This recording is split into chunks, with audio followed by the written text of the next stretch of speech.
So, well, good morning, everyone. Good afternoon. Well, it's 2 p.m. We will start the webinar, today's webinar. As all of you already know, we have done several webinars during this week regarding in relation to Back to Fuel project. Today, we are gonna talk about metabolic engineering and, well, how can we, use a bacteria in order to produce more selective products, and, well, how can we use CRISPR and how can we use different methodologies. As we have done in previous webinars, I will start giving a quick review of Back to Fuel project, and then I will give the word to Eric Vossen. He is a PhD candidate at the University of Wageningen. And, well, he will present us today, I think a really interesting conversation. I hope so. So we can start. Okay.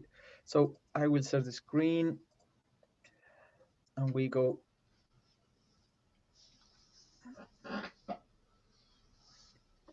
Well, as I said, Back to Fuel is an acronym of bacterial conversion of CO2 and renewable hydrogen into biofuels.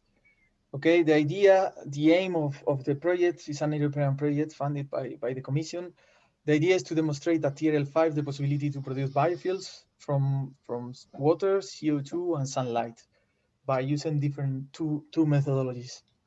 Okay, these two methodologies are related, are expressed in two disciplines. The first one is photocatalytic process, and the second one is a bacterial conversion. In the first part, we produce hydrogen from a photocatalytic reaction using the energy from sunlight, and a catalyst that has been has been modified using atomic quantum clusters we have seen in the previous days. Then, in the second step, we feed a bacteria with the hydrogen that has been produced plus the CO2, and then is transformed into added value products. We improve the selectivity of this bacteria in order to produce more of an accurate product. Okay, this is today's topic. And, well, where we are going to try is to demonstrate the possibility to couple both technologies and be able to demonstrate it. Okay, so the consortium, as you can see here on the drawing, is based on 4 universities and two companies. NanoGap is a Spanish company. The USC and Lancaster University are more related to the atomic quantum cluster, scaling up, characterization, and synthesis. Wageningen is related to the genetic editing. Vito is more is responsible for the biochemical system, bioelectrochemical system, and other methodologies in order to transform CO2 and hydrogen into biofuels. And the University of Berlin is the responsible of the demonstration of the whole technology. That means the photocatalytic part, he is also responsible for that. Plus, how can we couple both and then produce, be able to demonstrate the TRL, okay? So we are talking about several disciplines: nanotechnology on the use of atomic quantum clusters to be able to produce hydrogen, biotechnology in the use of CRISPR-Cas and biochemical processes to produce added value products, chemical engineering in order to demonstrate and couple the whole processes, taking into account costs and life cycle cost analysis and so on. And at the end, for sure, economy. Why not economy? Economy is important to think about it, because we don't want to stop the project up to TRL5. We want to reach higher TRL in order to commercialize. So these 4 technologies, these 4 disciplines are the ones that we are developing throughout the Back to Fuel project. So today we are going to see biotechnology part.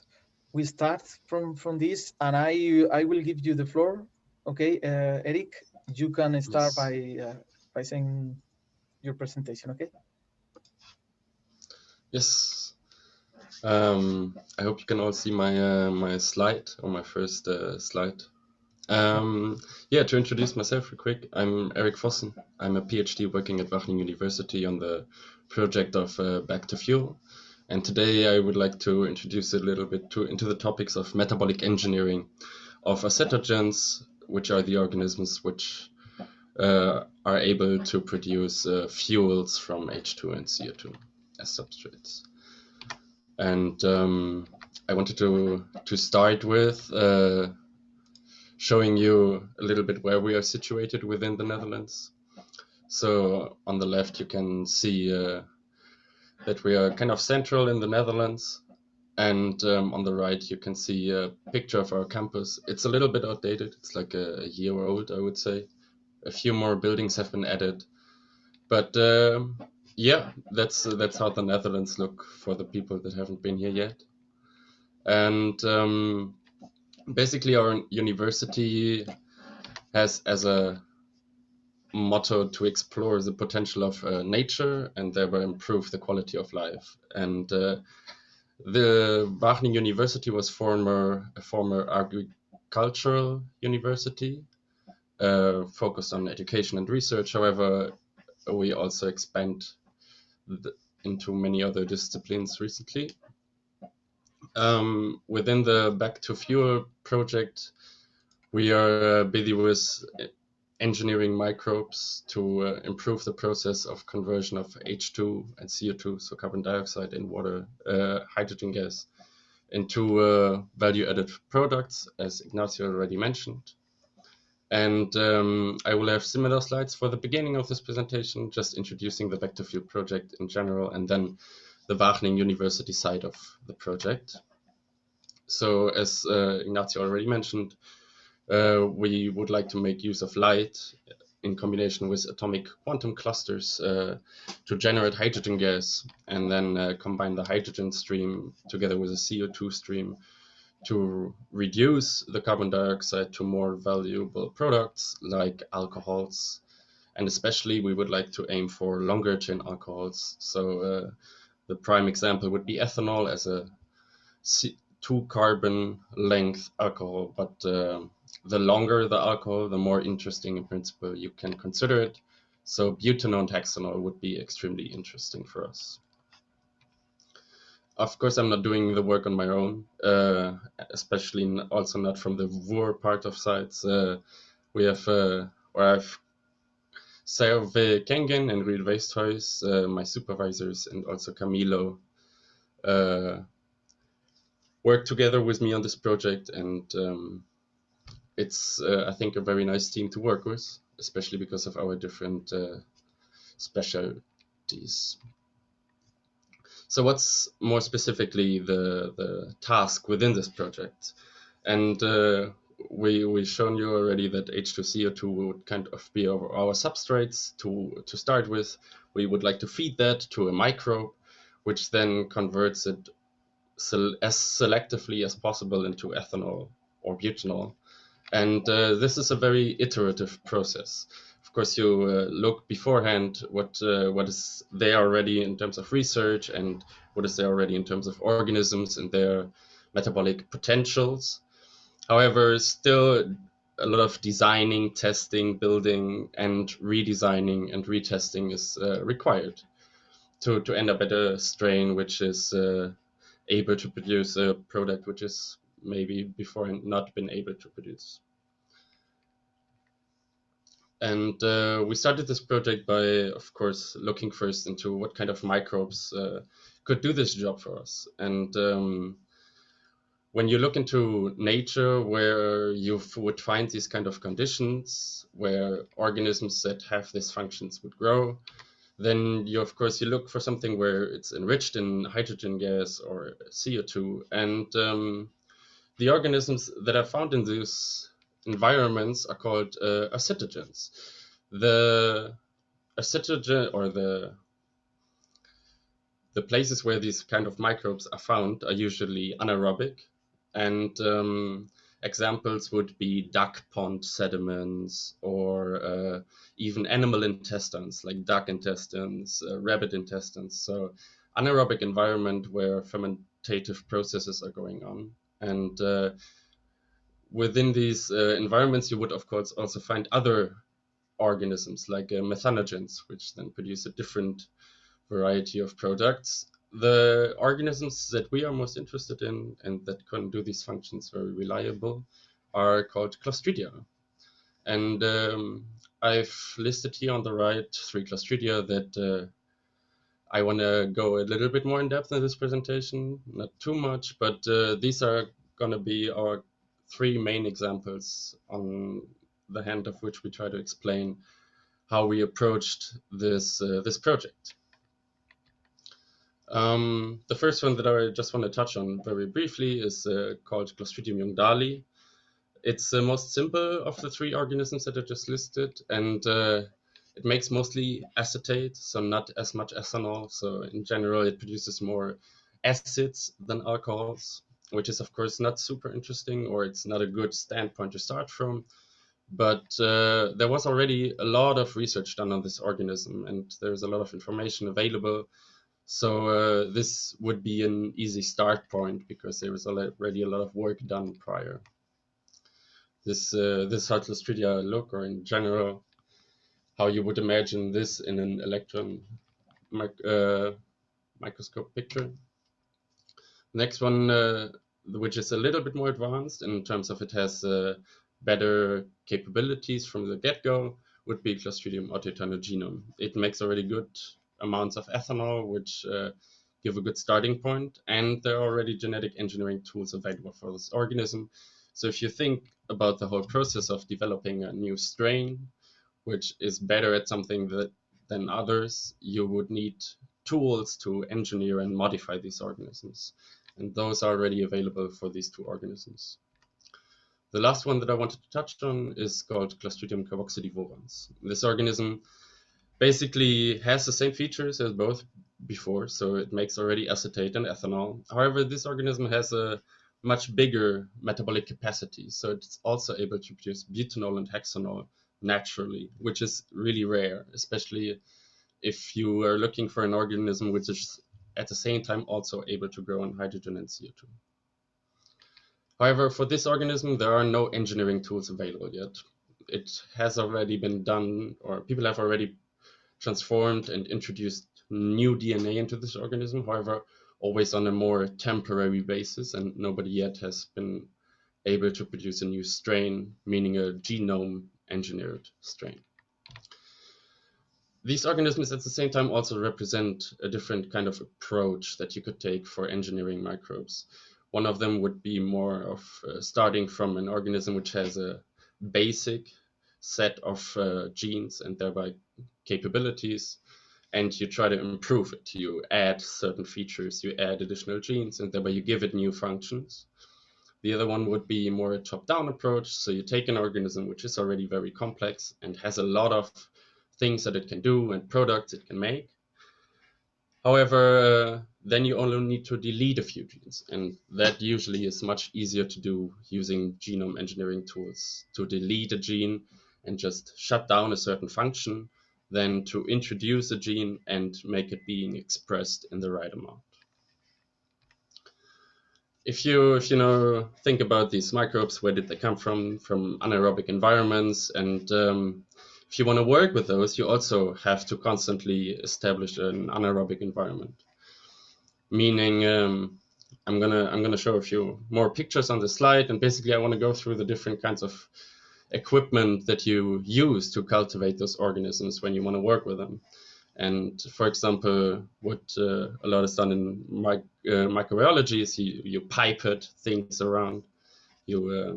However, that's not possible with anaerobic organisms. You always have to work in a glass bottle or a tube where you have no oxygen present, only a nitrogen atmosphere, for example.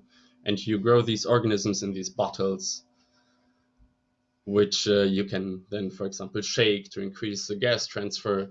However, it's always a little bit more complex, and there are a few more steps involved that you have to consider if you're working with strict anaerobes. On the right here, you can see a gas flushing station. So this is an equipment that we use, for example, to change the gas phase. So to take out hydrogen, to take out oxygen from what is usually in the air and replace it with only nitrogen, for example, or to replace it with our substrates, hydrogen and CO2.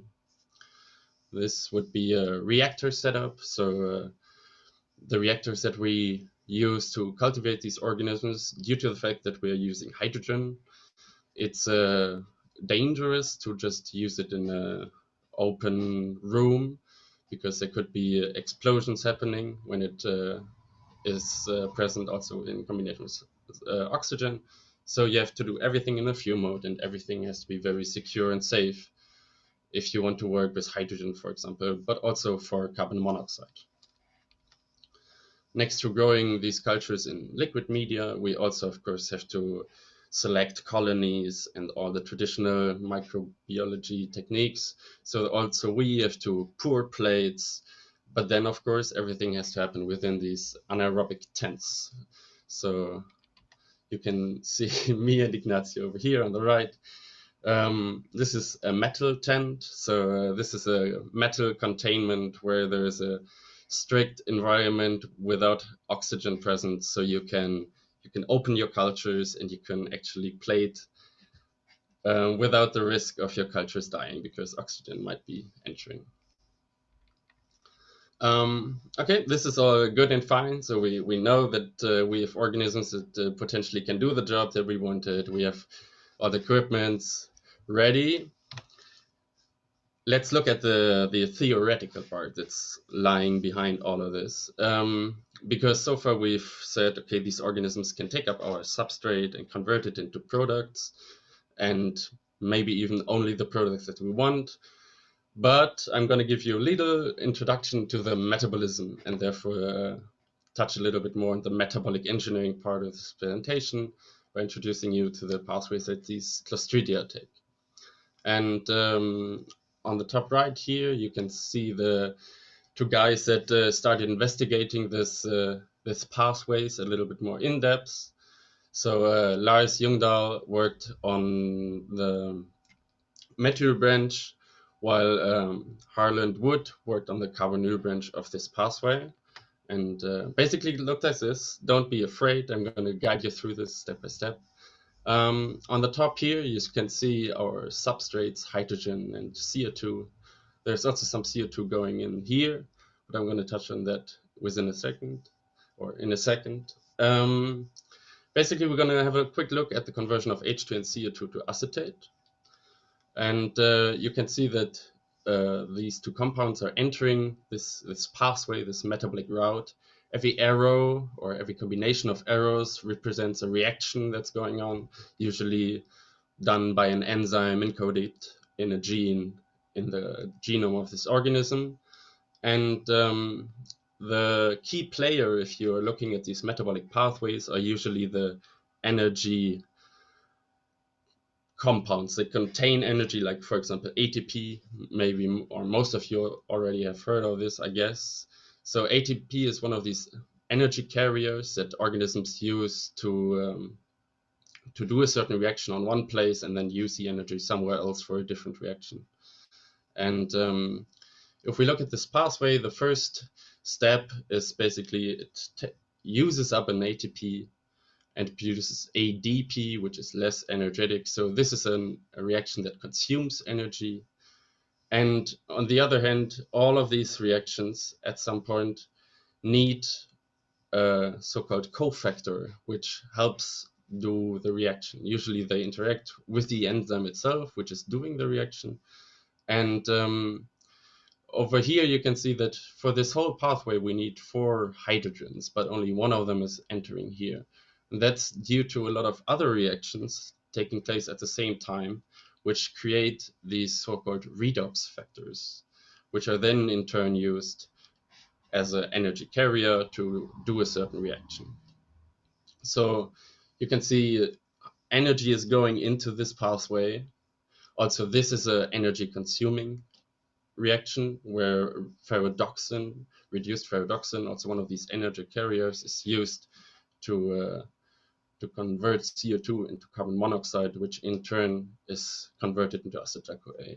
And at the end of this pathway, we end up at acetyl-CoA, which is a basic building block for a lot of cell internal compounds and also for biomass, for example.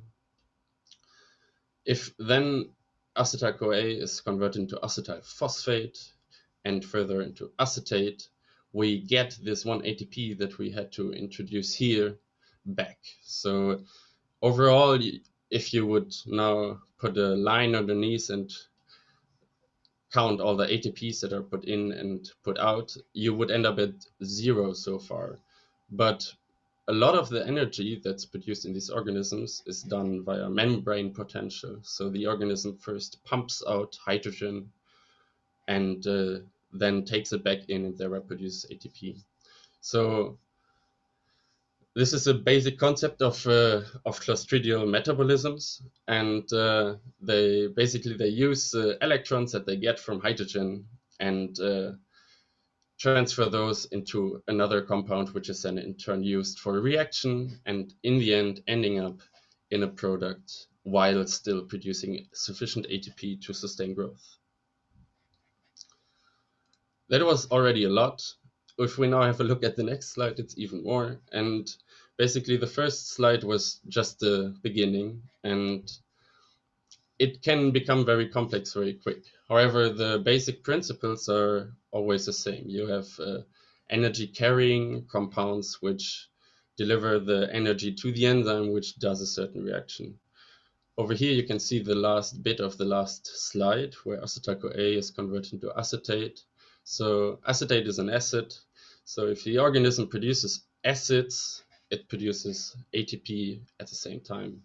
If it then converts everything further into an alcohol, in this case ethanol, for example, butanol, hexanol, it needs additional energy, and therefore the output of ATP total will be lower. I'm not going to bother you too much more with these, with the details of these pathways. All I want to say, it becomes very complex pretty quick. So metabolic modeling helps us with all of this. But the basic pathways we now investigated are there. So organisms are able to do these reactions. Now it's a matter of, can we do it with the substrate that we get provided? And are we able to do all these genetic changes without influencing the organism's growth too much? And very easy measure to find out if your reactions could be performed also in nature is to have a look at the Gibbs free energy. And basically, for example, if we have a look at the production of acetate from carbon dioxide and hydrogen, you can see it's negative 185. So a negative delta G shows you that this reaction could happen in nature. It's an exogenic reaction, and the more negative, in principle, the more energy you can gain by it. But you also have to consider all the other energy draining systems like growth and redox factor conversions and so on. If we now have a look at ethanol, it's slightly less negative because it's also a 2-carbon compound, but it's the alcohol version and not the acid, and therefore it gives a little bit less energy. For butane and hexanol, it now looks much more negative. However, these are multiple of, so they have C4, so they contain 4 carbons or 6 carbons. So to make those costs also more energy, and to assimilate all the carbon dioxide costs more energy. So don't be confused that this might be indicating towards better production even of butane hexanol, but it shows that the production is possible. And that's what this slide should end with, kind of. The energy mechanisms that I mentioned in the slide before, so these membrane-bound energy generating mechanisms, they also contribute a lot here, but of course are not shown in that detail. If we now go over to the metabolic modeling that was done, you can imagine that if you want to have a more in-depth look, you use a genome scale metabolic model, so a model that's considering not only the central carbon metabolism, but also the reactions that are used to make biomass, amino acids, and other cell internal compounds. So you can end up very quickly at a lot of reactions, and usually these genome scale metabolic models contain around 1,000, if not more, reactions, and therefore in-depth modeling is required to make adequate predictions about what you can do to increase the product yield of a certain compound. This is then converted into more readable outputs, I would say. So you can make graphs from it where you plot the growth speed, for example, against the production of a certain compound, and then thereby you can define thresholds at which you have highest production while still maintaining sufficient growth, for example. We did all these metabolic modeling, and in the end we came up with a few strategies which I'm going to touch on at the end of the presentation. But this was it for modeling for now, and now I would like to go a little bit more in depth into the engineering part of the metabolic engineering presentation. And or at least that's what we did when we started looking into engineering strategies or into engineering tools, we decided very quickly that we need a whole strategy evolved around an engineering tool, because you need more than just a CRISPR tool kind of to make a knockout. And I would like to give you a brief introduction to what kind of other things you have to consider if you want to make this work. So what we started with when we finished with modeling, we selected a few genes that we would like to, for example, delete, or things that we would introduce. For the sake of simplicity, I'm going to talk about a deletion for the rest of the slide. So based on metabolic modeling, you've decided that you would like to knock out a certain gene in your organism. So you go ahead, you construct plasmids, which are basically circular DNA fragments containing information of, in this case, a recombination site and a Cas nuclease. And I'm going to touch on the recombination site and the Cas nuclease within a second. For basically step 2, we use molecular biology techniques to construct DNA containing fragments, and those can be used to engineer organisms. How? I'm going to touch on in a second.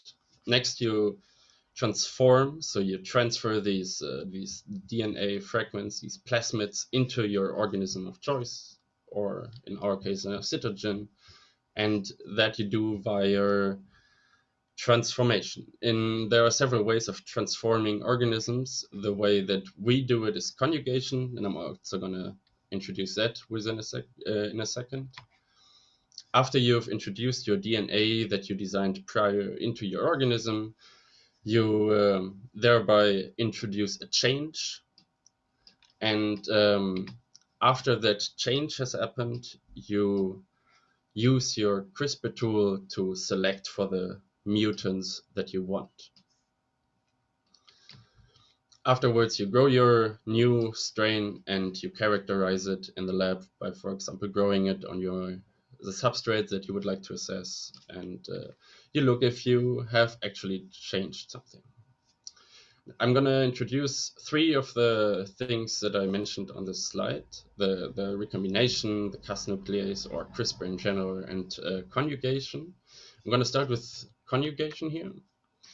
So the way that we get, for example, DNA in our organism is via conjugation, and it's a native system of many bacteria where they form a physical connection between 2 different organisms via so-called pilus, and the organism on the left here can then transfer the plasmid via this connection into the organism on the right, and thereby you have it now in both organisms. After have the plasmid in both organisms, you just select for the one that you would like, and you should end up with a strain that has your plasmid in it. We've chosen for conjugation in this project because it makes it makes a transformation more efficient if you compare it to other techniques, especially because the organisms that we work with are known to have many so-called restriction modification systems. Basically, these are bacterial mechanisms with which they discriminate between self and non-self DNA. So if you can imagine if an organism wanders around in the wild and suddenly it encounters DNA, it would like to know if that's from maybe himself or a close relative or something even dangerous. And Clostridia have these restriction modification systems where they modify their DNA, for example, with methylation, and they attach a CH4 group to their genome or in several places of their genome, and thereby they can discriminate self from non-self DNA and more efficiently defend against invaders. By making use of conjugation and a donor, in this case an organism which gives the plasmid over to the strain that you would like to create, this donor also matches this modification pattern very closely.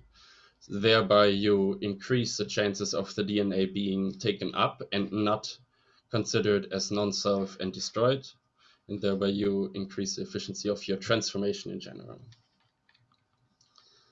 So if we now have the DNA in our cell, I want to touch a little bit on the mechanisms that are going to happen inside of the cell. And here I'm going to also introduce CRISPR-Cas real quick. CRISPR, or clustered regularly interspaced palindromic repeats, is short basically for a group of bacterial immune systems, and those are adaptive immune systems.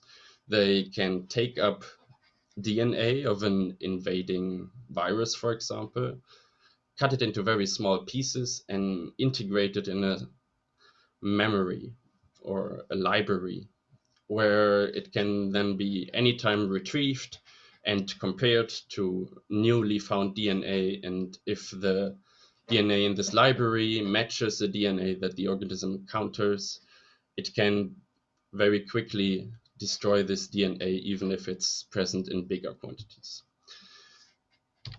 It does that by having a so-called guide RNA, so a piece of RNA which is coming from this library, and it guides a certain protein to a specific place in the DNA.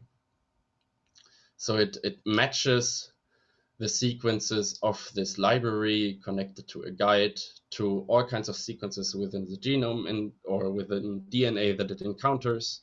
And as soon as it finds a strand that matches its library, it will introduce a break in the DNA. And if the organism is not able to repair this break, it will die from it, and thereby the population of cells defended against a virus successfully. Humans, or in general, this protein and this strategy was adapted because it is very precise, as you can imagine.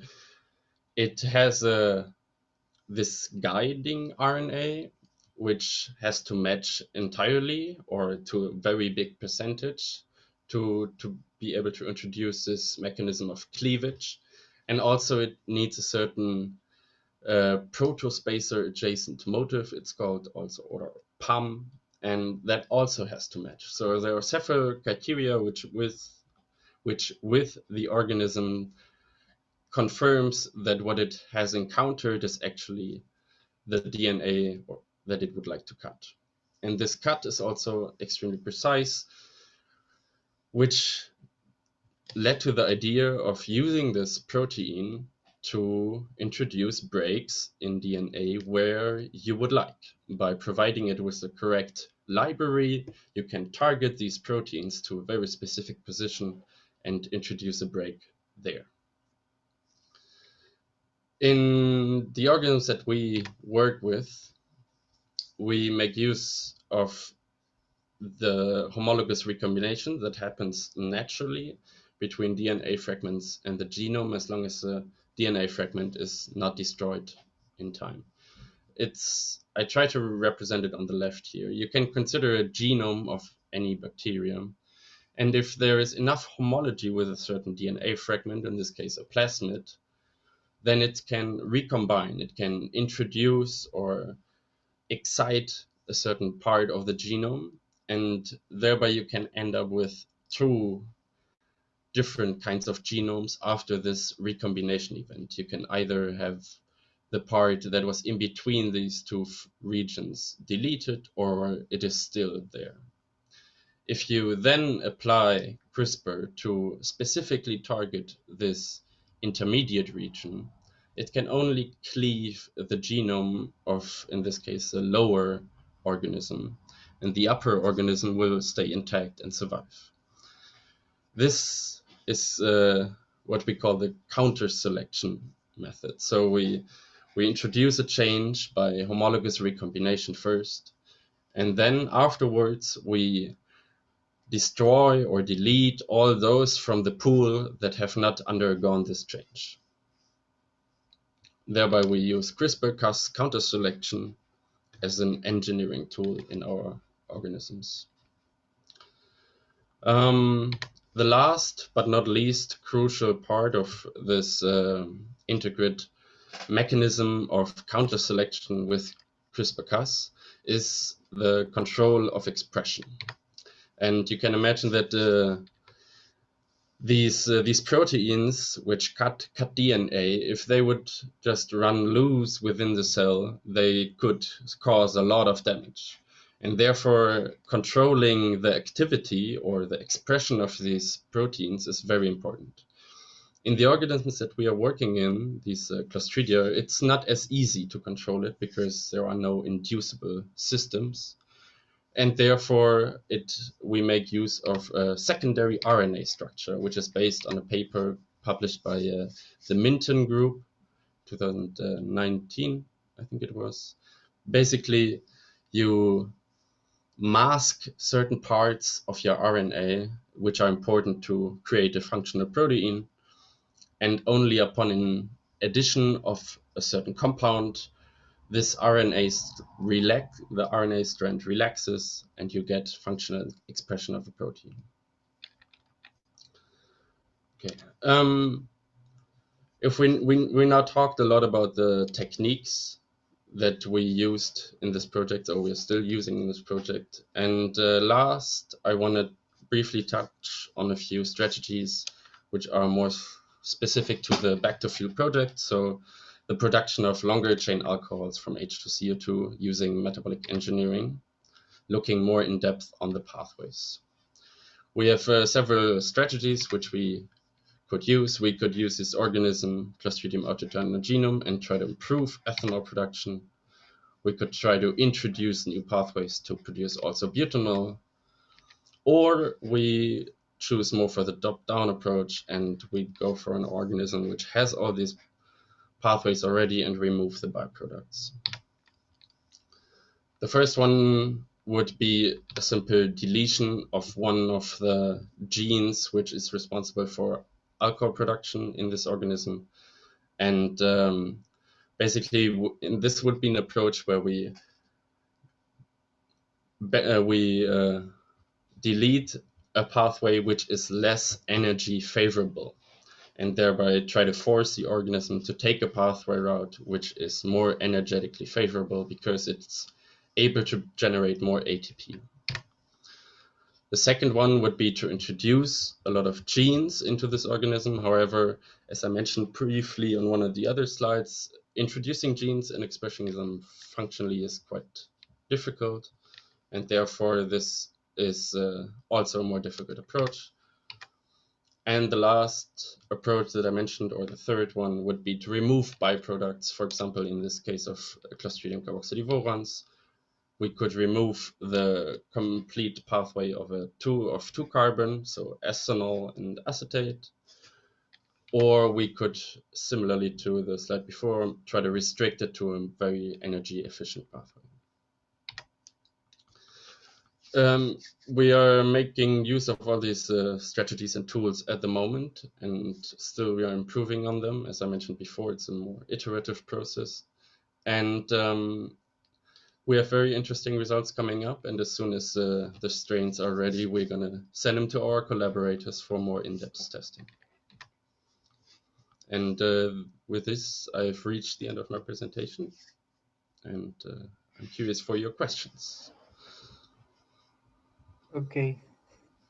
Well, thank you so much. Yeah, I make some notes. There are more things beyond CRISPR. I know. Yes. It's true. It's true. So now it's time for question from the audience. You have the chat where you can send any question you may have. Well, in the meantime, I have here some questions from my side. I don't know how long does the conjugation process take you to introduce new plasmids, for instance? Mm-hmm. Yeah, if you compare it to more known microbes, like for example E. coli or Escherichia coli, there it would take you a day to introduce new plasmids via electroporation or heat transformation. For these Clostridia, it's a little bit more time intensive. Usually it takes more like a week or 1.5, maybe 2 weeks, with losing the plasmid afterwards again if you would like to, if you introduce a change. But usually the process takes about 2 weeks, I would say, maximum. Okay. 2 weeks. Wow. Yeah. Well, let's see if someone from the audience. Well, in the meantime, well, what kind of interesting products could benefit from advances in the field of alcohol production? I would say, for example, the field of ester production. So if you ester production. So for example, if you would then go ahead and try to combine one of these alcohols, either ethanol or butanol, and combine it with another acetyl CoA, you could end up at other interesting products. And usually those are also not very easy to produce. For example, esters, producing them selectively, naturally, is very difficult. And artificially, it's also not very easy or cost efficient. So if you would have strains that reliably produce high concentrations of butanol or hexanol from these relatively cheap and sustainable substrates, I think that would be very interesting. Well, that's good to know that. Well, other options are, and well, what about co-cultivation? Is it an option? Do you think it's an option to co-cultivate to achieve higher alcohols? Yeah, if you think about it, what we often do with metabolic engineering is we look at different organisms and we look at what they do naturally and what kind of products they could make, and then we try to mix those functions. We take functions from one organism, introduce them to another. For the project of Back to Fuel, it might not be very interesting because it was said to be a monoculture. But in general, I think it's a very interesting approach to shift towards co-cultures if you're working with very difficult to cultivate organisms or difficult to engineer organisms. Okay, well, if I may add, Ignacio, Deepak here. Can I add to what Eric just said? So basically, the point is both have their advantages and disadvantages. So co-culture in general is preferred, or a mixed community, because then you do not have to worry about and let's say sterility and maintaining exenic cultures, conditions, and so on and so forth. But that's the let's say what makes back to fuel distinct is it was focused on monoculture. We know that in the approach of having a co-culture and then upgrading X to Y, which is by chain elongation, that approach is well known. There are already several projects running on that topic. So and then with the idea is if we can make directly the product that we want, butanol, hexanol, whatever, using the CRISPR-Cas modified bacteria in once. That's the difference. Okay. Okay. Well, for back to fuel is true, but well. And well, I have the last question from your point of view. What is the main challenges you think you will see in the short term period until the end of the project? What is the main milestone you need to accomplish? With regard to the metabolic or with the VUO part of it. Yeah, I would say if we would have to go through the process of introducing an entire pathway, like I mentioned, if we go for one of these more established organisms like Clostridium autoeternum, and then decide that the most promising approach would be to introduce the genes necessary to also produce butanol, I think that can be quite challenging, especially if you have to consider expressing those. So you have to, for example, create an operon and introduce that operon into the organism. So you would either have to introduce very big pieces of DNA or many smaller ones which individually have to be expressed at the proper level. And I think that could be quite challenging. So introducing whole pathways into organisms. But is there a kind of pattern where you will follow, or is just a new pattern? Or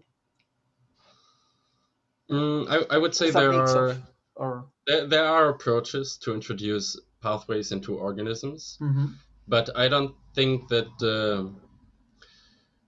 those have been applied in acetogens specifically. So you could find those in E. coli where people have done it with a lot of success, but for these more I don't know how to say it, but these more difficult to cultivate and to engineer, these, because they have a thick cell wall, they usually have all kinds of other mechanisms regulating the expression of genes. Usually they are very dependent on the environment and they need certain cues to trigger expression. And I think therefore it's much more difficult in these organisms. Okay. Well, but we will do it. We will achieve it. We will win at the end. So any question from the audience? I don't. Well, they are quiet. So I think we can conclude the meeting. Okay. I think thank you. It was an interesting conversation. It was an interesting meeting. Well, I just want to thank Eric. Thank you for your time, and thank you also Serve and Ruth for your time today. And well, tomorrow, just a reminder for you that tomorrow we will have another meeting at 11 a.m. where Dr. Deepak Pant will present his work within Back to Fuel. Okay, you can send us by email any question from these webinars or others, and well, don't hesitate to contact us for whatever you think. Okay, you want it. Thank you all. Thank you so much. Have a good day, and I hope to see you tomorrow. Thanks, Ignacio, Eric. Bye. Thank you. Bye bye. Goodbye.